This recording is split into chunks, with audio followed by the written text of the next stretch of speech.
Rules. In a knife fight, no rules.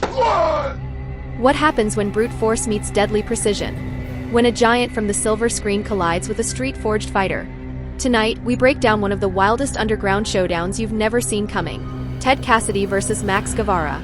Stay with us, because this isn't just a fight, it's a full-blown war of worlds. Ted Cassidy had never been here before. The roaring crowd, the underground cage lit by harsh floodlights, the scent of blood and adrenaline. It was a far cry from the sound stages and TV scripts of his past.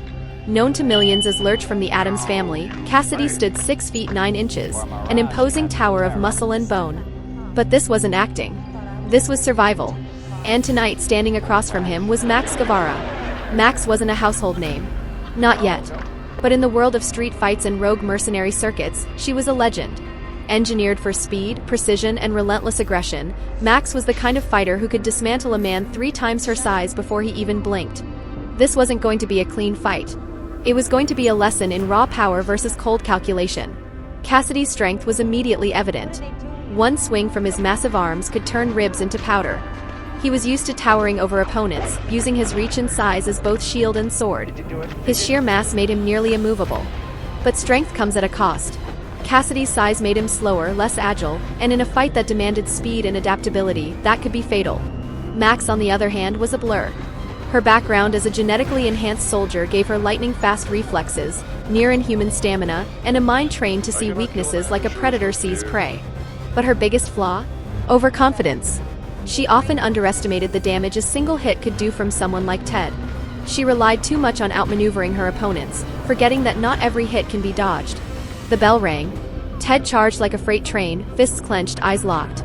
Max danced back, light on her feet, measuring distance, calculating angles. Cassidy swung, a wide, brutal arc. Max ducked, countered with a flurry of strikes to the ribs and jaw. The giant staggered but didn't fall. Every 30 seconds, the pace shifted. Cassidy would corner her, pin her to the cage, but she'd slip out barely.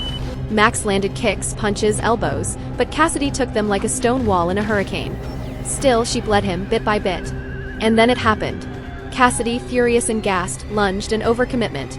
Max saw it. She spun low, a leg sweep that brought the giant crashing down.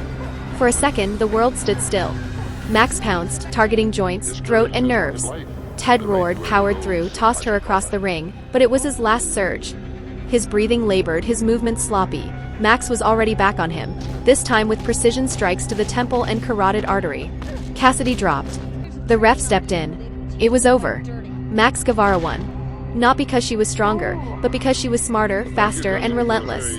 Ted Cassidy's strength was awe-inspiring, but in a fight where speed, precision, and adaptability ruled the day, Max wrote the final chapter.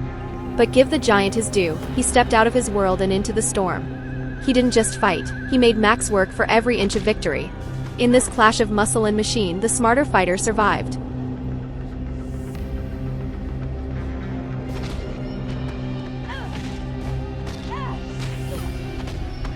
It'll see you in 2,000 years at the family picnic.